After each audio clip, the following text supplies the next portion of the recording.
Welcome to Belong. I'm Kevin Michelizzi. After following his work for years, I became a lifetime member. And I finally had the chance to sit down and talk with Dean Pohlman, founder of Manflow Yoga, about the impressive way he's grown his business through community building, helping men live healthier lives. I hope you enjoy the conversation as much as I have. So I have wanted to talk to you for a while. This podcast is really about folks who are cultivating belonging in different areas, whether it's business, community, life. And I've been pretty much following your Manflow yoga journey since, I don't think it was 2013. I think it was like probably 2014, 2015. Then I started watching your videos on YouTube. But you've had an incredible progression here, and I'd love to dig into it. You initially started creating yoga videos for your teammates on YouTube. Did Yes. you even have in your mind that others would be watching it at the same time? Yeah. So I started doing manful yoga because I wanted to share yoga with um, the teammates, right? My lacrosse teammates. I was playing collegiate lacrosse when I started doing yoga. And I really liked the way that it was helping me in terms of my physical health. Being more flexible, feeling more aware of my body, being more aware of my breathing, feeling stronger in different ways.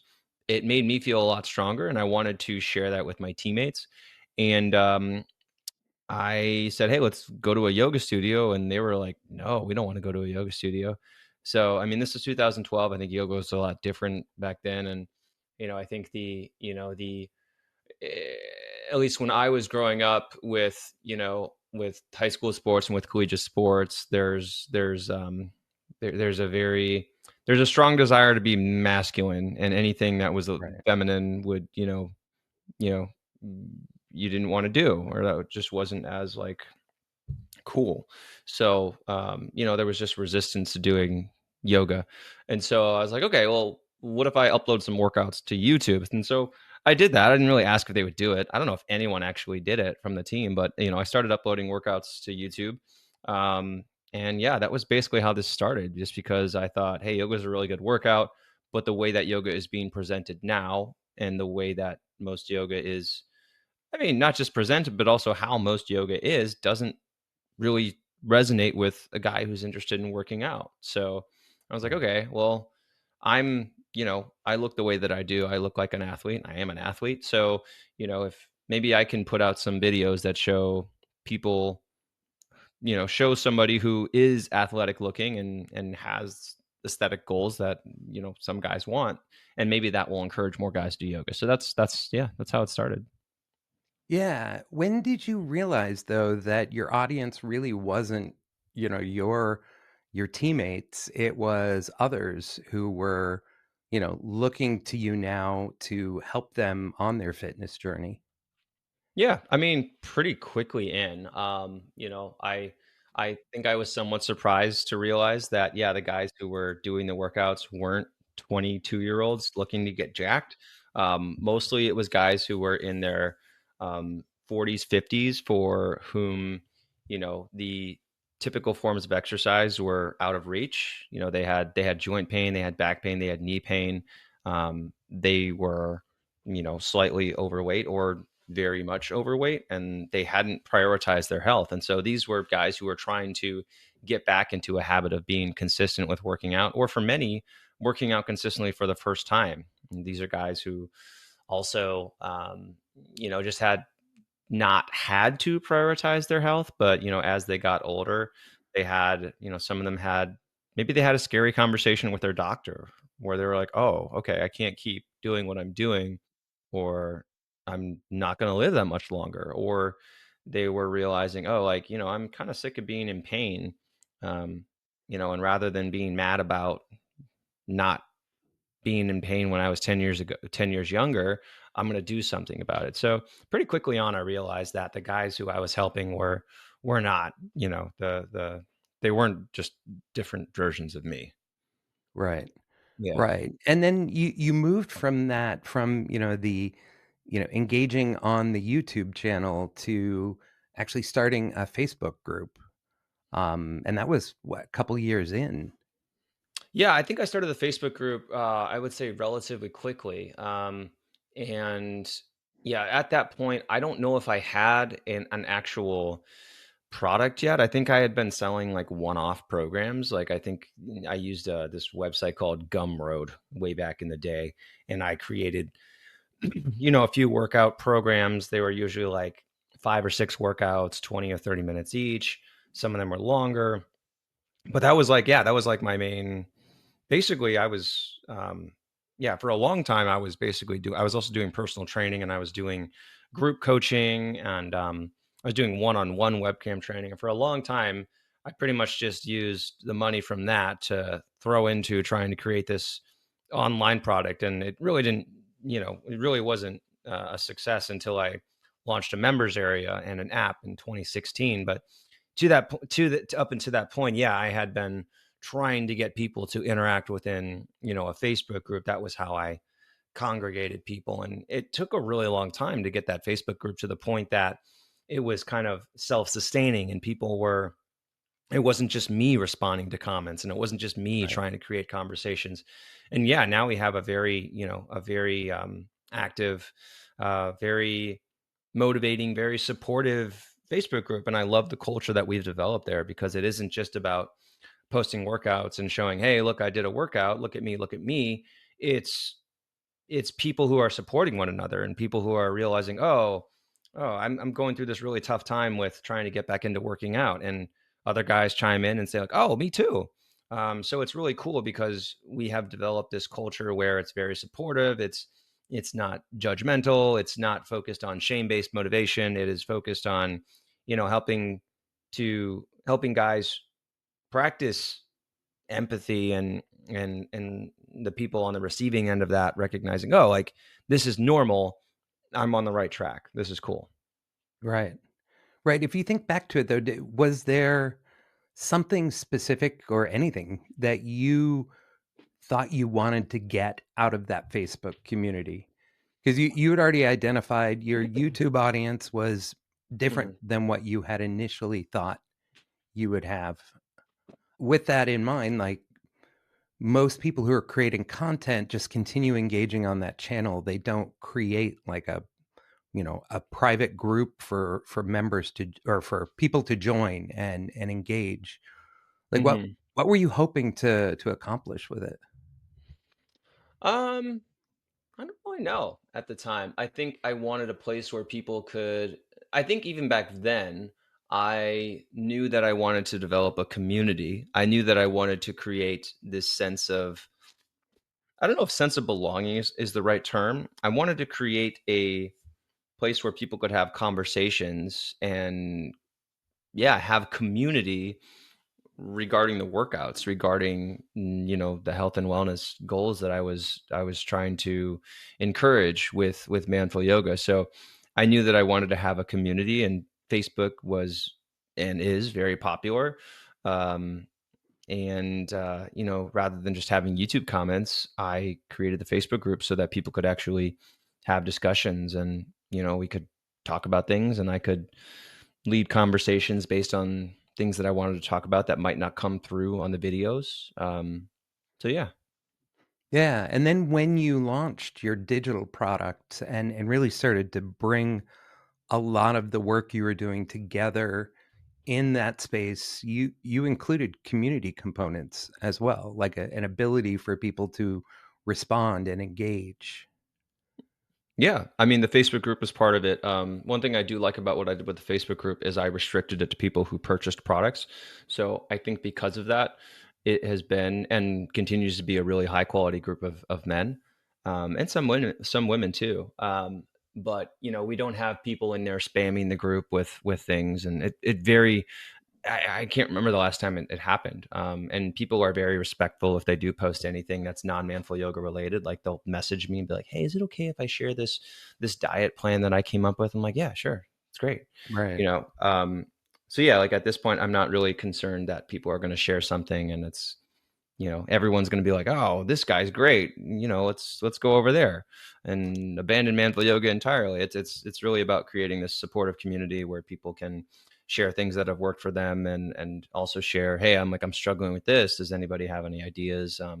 But not just the logistical side, but also like the supportive, the just having someone say, "Hey, that sucks," because that's Right. very often that is more of what people need compared to the solution. Yeah. Yeah. They really need to understand that they're being heard and that they're not the only ones going through those same challenges. Right. I see it often on the community. Yeah. Yeah, and that's something that I'm really proud of with the community. It is, and yeah, it's part of it is just the guys who are coming in.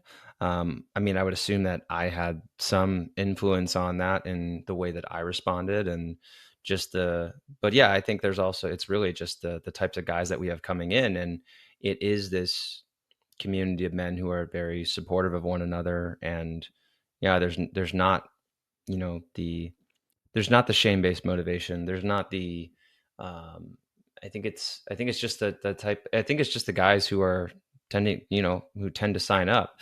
There's much less of the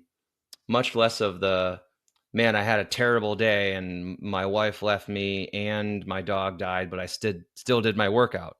In that Right. case, like, it's in this case, or my partner left me and my cat died, or however, whatever we want to say. But like, just the mentality is much more forget self-forgiving, right? So instead of that, it's more like, hey, like, I had a bad day, so I decided to take the day off. And people are like, great, Right. take a mental day. Perfect. Don't force yourself to do things all the time. So yeah, I like the community that we've developed. I feel like you modeled a lot of that behavior even in the videos you were creating because there there was a lot of or there is continues to be a lot of explanation, a lot of okay, and here's how you adapt this. And okay, Hmm. not every man is going to be able to do this. So, you know, aim for what you can versus, trying to imitate what I do. I feel like you built that even early, like really early on, you built that into everything you were creating. So I think it's Yeah. a natural extension that your community would reflect that. Yeah. Yeah. I mean, that is something that I consciously try to do, because this is and has been yoga designed for men who are not as flexible and who have not done yoga. So, I always try to think back to, what did I do when I was first getting started with yoga?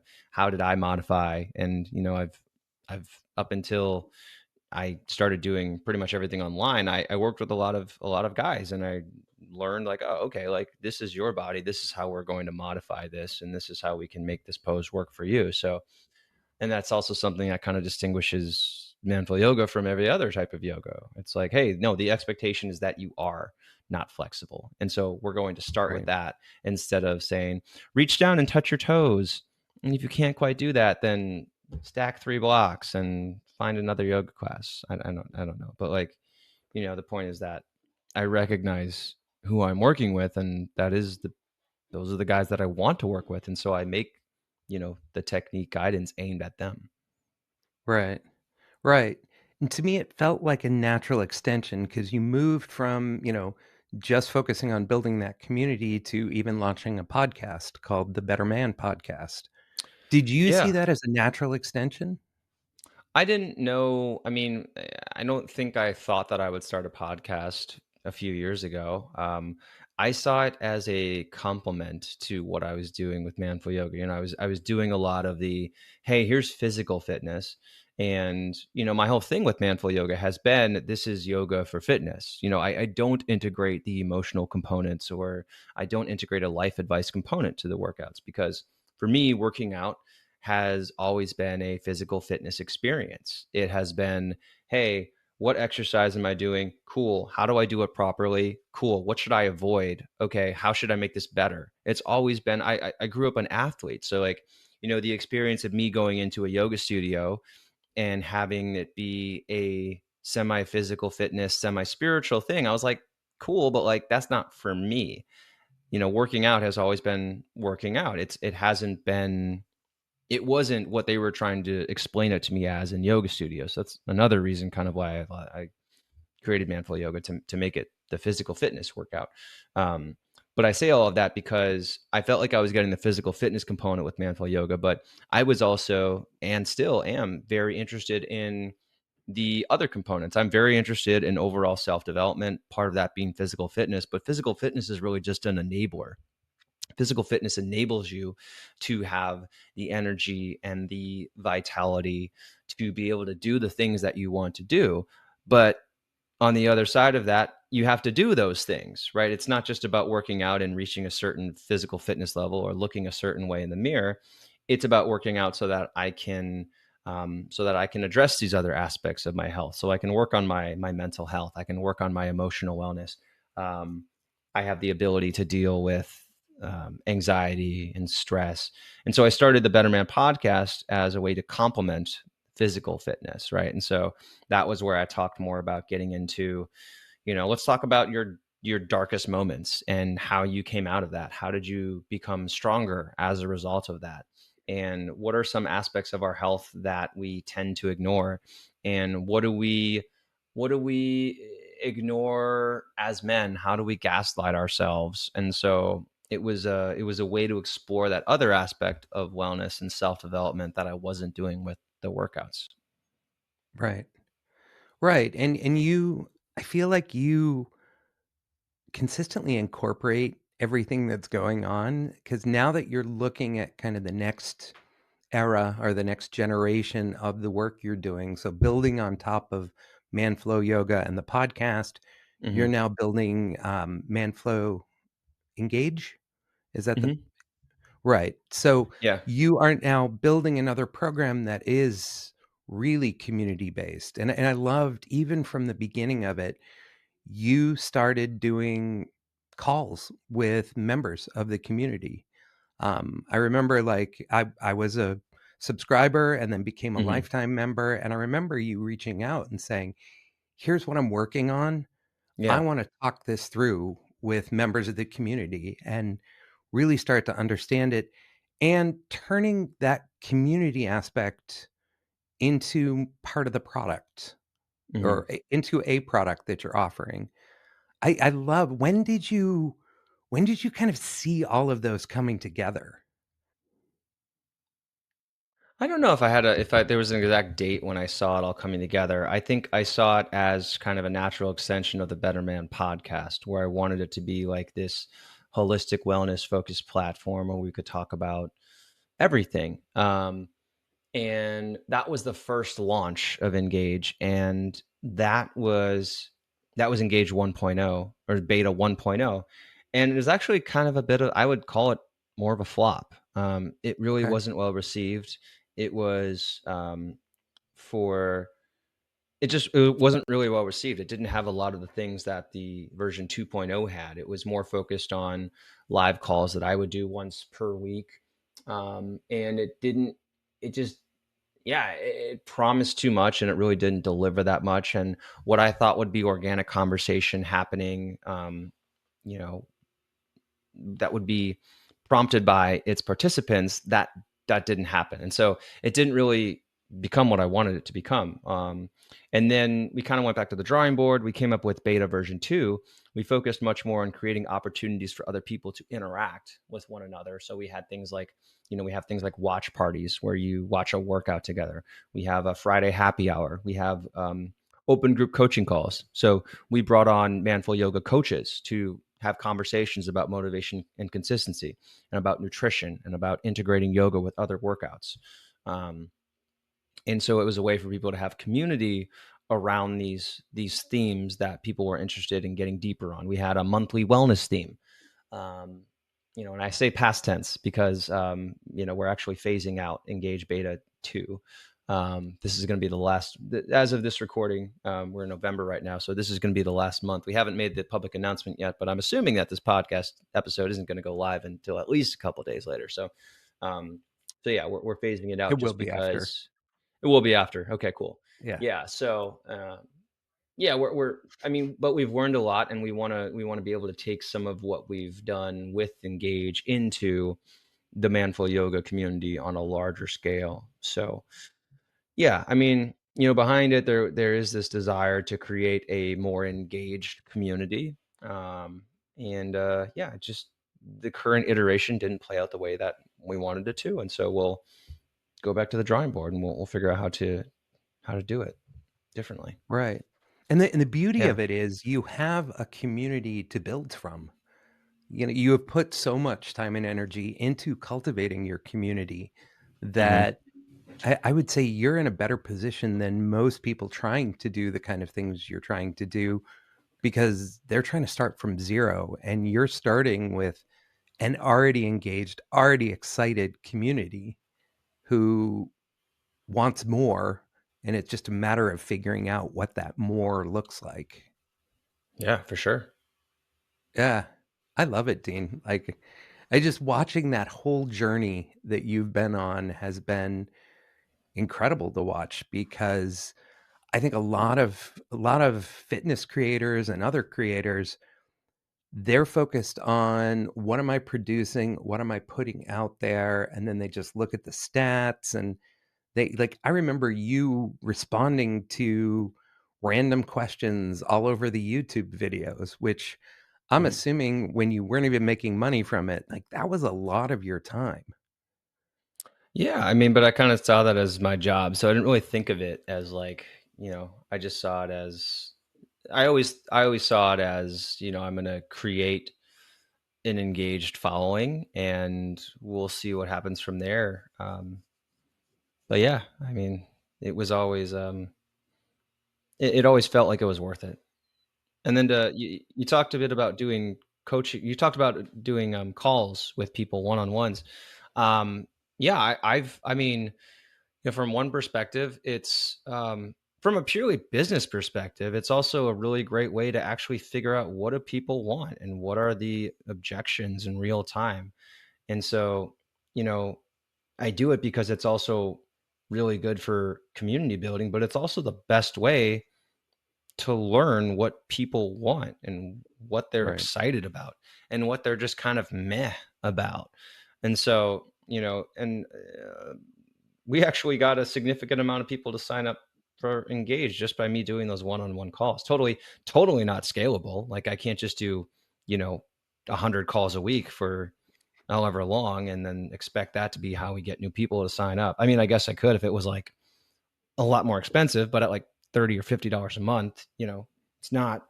But um but yeah, it was a really good way to get people in as well. People the same people who were doing the calls were the ones who were kind of interested and wanted to, get the final, ask some questions and decide to go in. So I've always been pretty good about we've always made it a habit to do surveys on a regular basis and to, over the years we've also done just like we've just opened up our calendars. We've got people on the team, we've got a 4 or 5 person team at any given time. So we had everyone on the team just open up their calendar, and for a couple weeks we just did research calls. We just said like, hey, how'd you find manful yoga? What are you using it for? What do you like about it?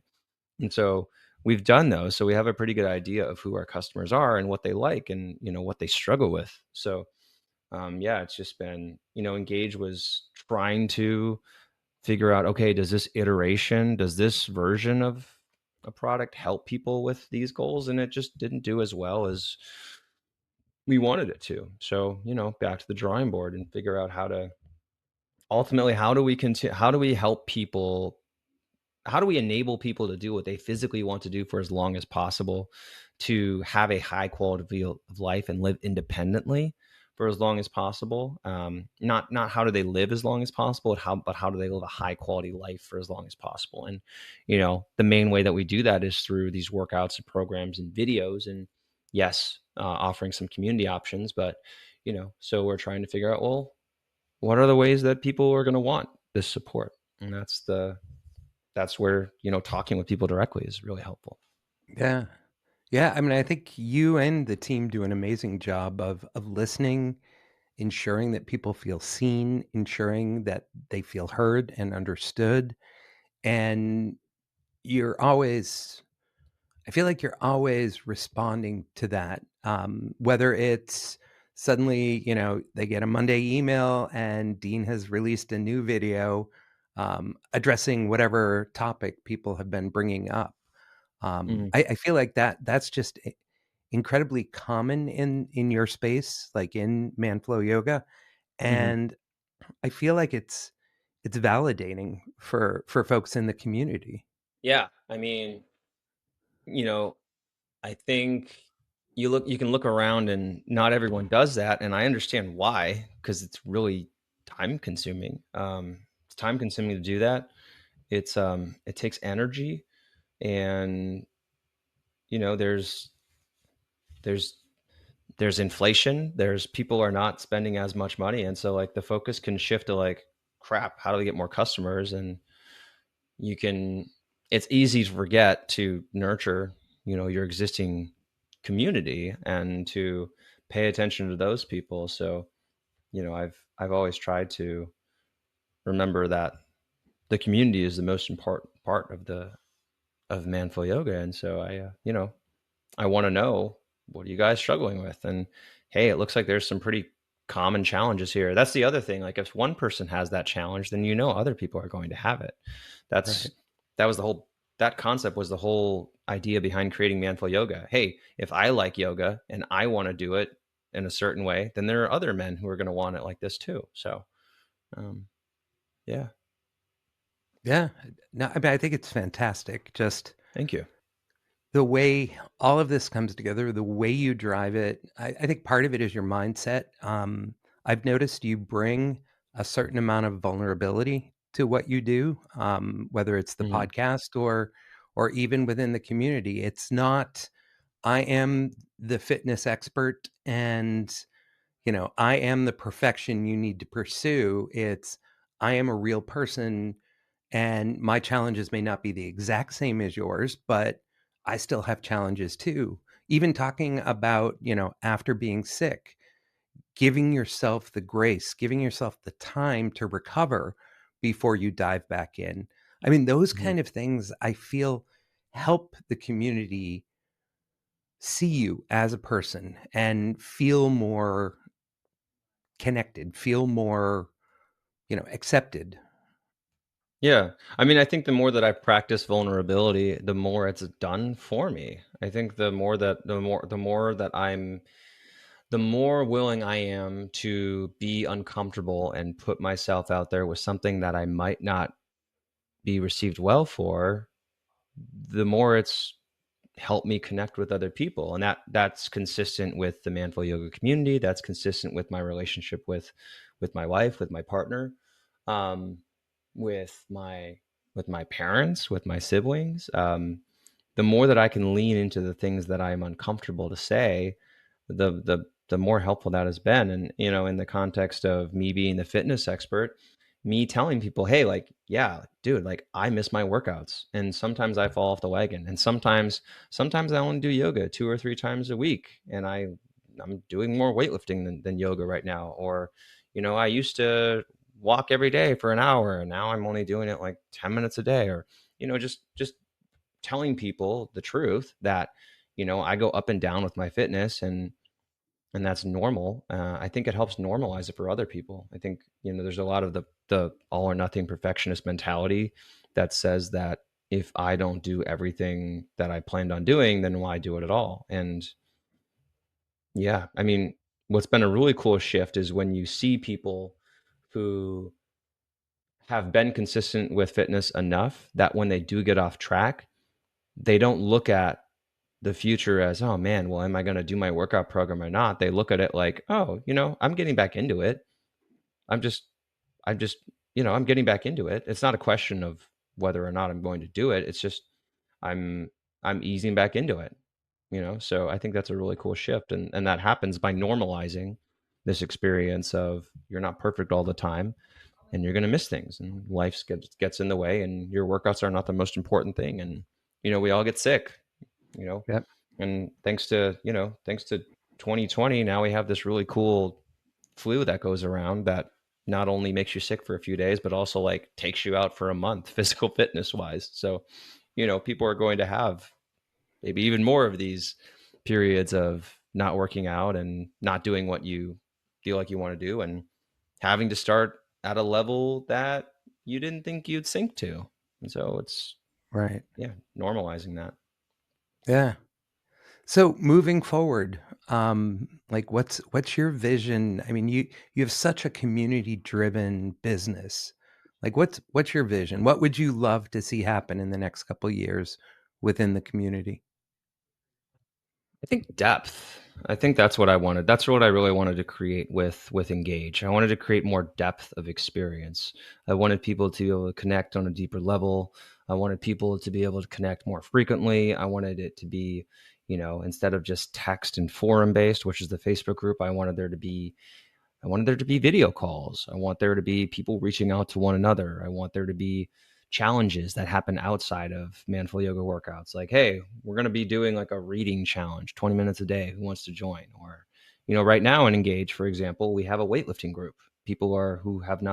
Some people who have not ever done weightlifting consistently, um, and others who have, following along to a weightlifting program that I designed, altogether. There's like 18 people in this group, and it's the most active part of the engaged community right now.